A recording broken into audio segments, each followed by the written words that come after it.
So comedy politics, okay? Comedy politics. When I sit there and I watch George Carlin, I'm fascinated by the guy. How he would sit there and, take complicated, and he just poke everybody, troll, make you feel uncomfortable, laugh, and think all at the same time, right? A few guys can do it. Some don't want to touch it. Some don't want to get close to it because, look, I'll do anything but politics. I don't want to touch it because of all this stuff. What's the risk of a comedian talking politics? Well, you could lose your audience. I was told not to talk about politics, right? So when after the Iraq War, I started to turn more political in my comedy. Which year? The first one or the second one? Second one. Okay, gotcha. This is 04, not yes. 89, 91. So, and then I got asked to do a show at the UCB Theater, opened up, and in Los Angeles, and they asked me if I wanted to do a show. So I didn't know what to do besides stand up, right? So I had hurt my back, and I was watching a lot of news, and I was just like, well, I'll just use video clips and talk about how crazy the news is and how bad it is, because the news is horrible, right? And so that's when I started to become more political, and everybody told my manager, everybody, the club owners, they go, don't talk politics, Jimmy, don't talk politics. You don't want to split your audience, right? Well, I didn't listen to him, and I just kept doing it anyway, and I got an hour special out of it. And in 2008, it was called Citizen Jimmy, and it was chosen Best of the Year by iTunes and Punchline Magazine, so I proved all those motherfuckers wrong. Good. There you go. And then it went on. Then I got hired by the Young Turks because they saw my special, and they were looking for a fill-in host, and so then I worked there for about 10 years, and that's all politics. You were with Young Turks for 10 years? Yeah, about 10 years. Oh, and you were there when Rubin was also there, I'm assuming. Yeah, that's how I met Dave Rubin. Got it. And yeah. What did you do with Young Turks? Was it with Cenk and those guys, or was it your own show?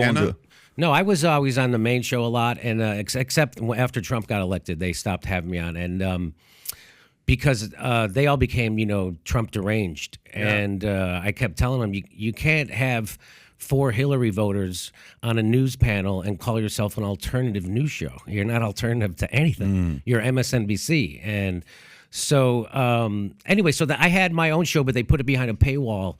And so I left after they kept getting Trump deranged. And after the Mueller report came out, I thought everybody would go back to normal because the Mueller report said there's no collusion and it was all revealed. This was a big psyop by the goddamn CIA and Democratic Party and all blah, blah, blah, blah.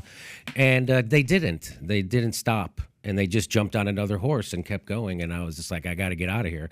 So I left. And then it all went to shit because their executive producer, when I did Force to Vote, I don't know if you guys ever heard about that. So when the squad got elected, AOC and those people, they all got elected, and we're going to oppose the establishment of the Democratic Party. We're going to oppose Nancy Pelosi. We're going to be the progressives, And so I was like, okay, so they won, and then it was such a small margin that the Democrats held, just like now with the Republicans. And so to vote for the speaker, just like they just did this time for McCarthy, we wanted them to withhold their vote to extract something. And what we wanted in the middle of a deadly pandemic, as they said, we want to vote on Medicare for all because everybody on the quote-unquote left had agreed for over a generation that getting a vote on Medicare for all on the House floor was a big deal and we should achieve it. Even in the DSA, the Democratic Socialists of America, in their handbook in 2019, it said the biggest thing we could do is get a vote on Medicare for all. And so I came up with the idea, hey, it's like 8 votes or something. It was very low. And I said, so if you withhold your vote for Nancy Pelosi as speaker, she can't become speaker. And what you should demand is a vote for Medicare for all, because AOC had said that as she was campaigning. She said, we can't even get a vote for Medicare for all on the House floor. We can't even get a vote. That's horrible. And then she said the Democratic Party is a conservative party. It's a center-right party. Those were words, that's verbatim from AOC. So we're like, okay, so now we're going to oppose. We're going to bring the Democratic Party back to the left. We have leverage, just like the Republicans just had with McCarthy. Matt Gaetz and those guys. They had leverage, and they got a lot of stuff, they man. did. Good. And they brought McCarthy to his knees. 15. Yeah. That's insane. Right. Yeah. And so so what we wanted them to do that, they wouldn't do it. And they kept making up all these excuses why they wouldn't do it. Now's not the time. And then they got a lot of people in the media like the Young Turks to bullshit for them, and guys like Ryan Grimm at The Intercept, and they ran interference and tried to muddy the waters. It's a very simple morality play, and they try to make it complicated, like it was hard to do.